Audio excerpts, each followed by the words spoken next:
வணக்கம் சுபிக்ஷா டிவி நேயர்களே. நான் உங்கள் அன்பான சயின்டிபிக் வேதிக் அஸ்ட்ராலஜர் அஸ்ட்ரோரஞ்சி பேசுகிறேன். நல்லது நினைப்போம், நல்லதே நடக்கும். இந்த வீடியோவில் நம்ம ஜூலை 2024 கும்பராசிக்காரர்களுக்கு எப்படி இருக்க போகுது அப்படிங்கிறது நம்ம பார்க்க போகிறோம். அதுக்கு முன்னாடி நீங்கள் ஃபர்ஸ்ட் டைம் நம்மளோட சேனலுக்கு வந்திருந்தா மறக்காமல் சப்ஸ்கிரைப் பண்ணுங்கள். ஃப்ரெண்ட்ஸ் அண்ட் ரிலேட்டிவ்ஸ்க்கு பிடிச்ச வீடியோஸை ஷேர் பண்ணுங்கள். இப்போ பார்த்தீங்கன்னா ஜூலை 2024 கும்பராசிக்காரர்களுக்கு எப்படி ஒரு பலனை கொடுக்க போகுதுன்னு பார்க்கும் பொழுது, ஆண்டு கிரகமாகிய சனி ராசியிலேயே நீடித்திருக்கிறார். ஜென்ம சனி தாக்கத்துல கடந்த 1.5 வருஷமாக அவதிப்பட்டு கொண்டிருக்கும் கும்பராசிக்காரர்களுக்கு தொடர்ந்து சனி அப்படியேதான் இருக்கிறார்.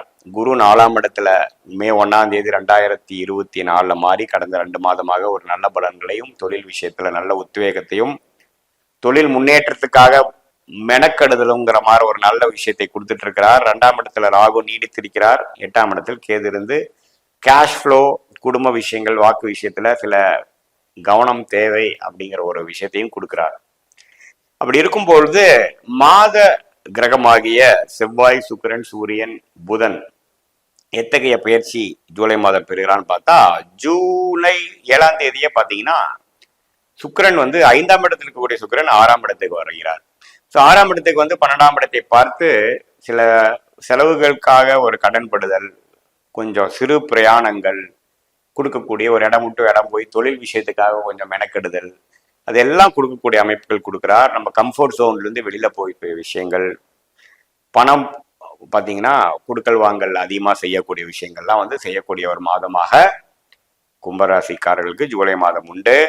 அதே சமயத்தில் ஜூலை 17ஆம் தேதியும் சூரியன் 6ஆம் இடத்துக்கு போகிறது பார்த்தீங்கன்னா, அதுவும் பார்த்தீங்கன்னா இது மாதிரி விஷயங்கள் கொடுக்கக்கூடியது. பங்குதாரர் விஷயங்கள், நீங்கள் யாரோட தொழில் பண்ணுறீங்க, யாரோட கிட்ட தொடர்பு கொள்றீங்க, உங்கள்கிட்ட கொஞ்சம் கேர்ஃபுல்லாக இருக்கக்கூடிய அமைப்புகள்லாம் உண்டு. அதே சமயத்தில் செவ்வாய் பார்த்தீங்கன்னா 13ஆம் தேதி 3ஆம் இடத்திலிருந்து 4ஆம் இடத்துக்கு போய் குருவோட சேர்ந்து தன்னுடைய தொழில் வீடை பார்க்கிறார். 10ஆம் வீடு என்று சொல்லப்படுகிற கும்பராசிக்கு தொழில் ஸ்தானத்தை குறிக்கக்கூடிய செவ்வாய் வீட்டு ஆகிய விருச்சிகத்தையே செவ்வாய் திக்பலத்தோட குருவோட சேர்ந்து பார்ப்பது தொழில் மேன்மை பெறக்கூடிய ஒரு மாதமாக, குறிப்பாக ஜூலை 13ஆம் தேதிக்கு மேலே வரக்கூடிய செகண்ட் ஹாஃப் ஆஃப் ஜூலைல நீங்க பார்க்கலாம். உங்கள் உழைப்புனாலையும் சில முதலீடுகள்னாலையும் நல்ல ஒரு தொழிலில் அடுத்த லெவல் போகக்கூடிய அமைப்பு. சில விஷயங்கள் பெற்றேன், சில ப்ராஜெக்ட் கிடைச்சது, சில விஷயங்கள் முடித்தேன், ஒரு தொழிலுக்கு மேன்மையான சில முயற்சிகள் வெற்றி அடைந்ததுங்கிற மாதிரி இப்படி ஒரு ஜென்மசனி காலத்திலும் கஷ்டத்தோட கஷ்டமா சில விஷயங்கள் சாதிச்சேன்கிற மாதிரி ஒரு உணர்வை கண்டிப்பாக ஜூலை மாதம் கொடுக்கும். ஸோ இது நல்ல ஒரு பயிற்சி கொடுக்கக்கூடிய ஒரு மாதமாக உண்டு.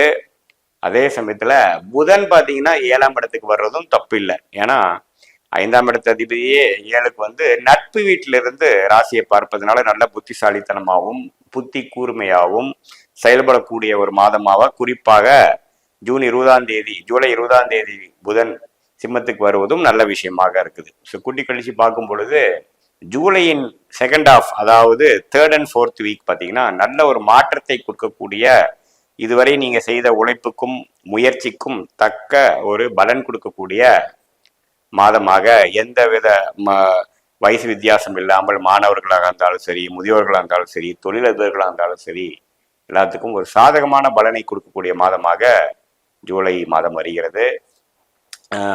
பார்த்தீங்கன்னா நான் சொன்ன இந்த பலன்கள்லாம் உங்களுக்கு தசாபுக்திகள் யோகமான தசையில் வரப்போ நல்லாவே இருக்கும். பட் என்னதான் இருந்தாலும் ஜென்மசனி நடக்கிற டைம்ல எல்லாமே கொஞ்சம் அலைச்சல்கள் அதிகமாகவும், ஒரு மாணவர்களே ஒரு 100 மார்க்குக்கு ஒரு 90 மார்க் எடுக்கக்கூடியவங்க ஒரு 80-70 மார்க் தான் வாங்கக்கூடிய அளவுக்கு. ஏன்னா ராசிக்குள்ளேயே சனி இருப்பது பார்த்தீங்கன்னா எந்த விதத்துலையும் சுப பார்வை இல்லாமல் பண்றது, ஜாதகரை கொஞ்சம் சோர்வடைந்து சம்டைம்ஸ் கொஞ்சம் மிஸ்டேக் பண்ணக்கூடிய அமைப்பும், சில விஷயத்தை கவனிக்காமல் கவனக்குறைவாக செய்யக்கூடிய அமைப்புகள் இருக்கு. அதனால கொஞ்சம் கேர்ஃபுல்லா இருக்கணும். எந்த ஒரு உத்வேகத்துல நீங்க முயற்சிகள் செய்தாலும் எல்லா விஷயத்தையும் கவனித்து கொண்டு நம்ம செய்கிறோமா அப்படிங்கிறதையும் கொஞ்சம் பார்த்துக்கணும். எடுத்தமா கமுத்தமாங்கிற பார்க்கக்கூடிய சூழ்நிலை ஜென்மசனி நடக்கக்கூடிய கும்பராசிக்காரர்களுக்கு இல்லைங்கிறது நீங்க தெரிஞ்சுக்கணும்.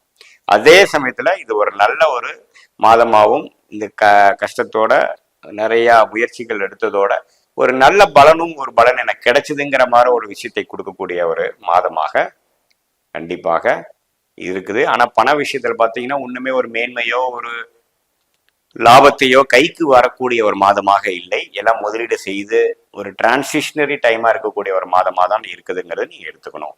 ஓகேங்களா? இதே நல்ல தசைகள் வரும்பொழுது ஒரு மேன்மையான ஒரு பலன்களும், தசைகள் ஒரு மாதிரி சுமாராக நடக்கும் பொழுது நான் சொன்ன தீய பலன்கள் அதிகமாகவும் சாதகமான பலன் குறைவாகவும் இருக்கும். ஏன்னா நான் சொன்ன இந்த ஜூலை மாத கோச்சார பலன் வந்து ஒரு பொதுவான பலனாக தான் நீங்க எடுத்துக்கணும். மீண்டும் மற்றொரு காணொலியில் சந்திப்போம். நன்றி, வணக்கம்.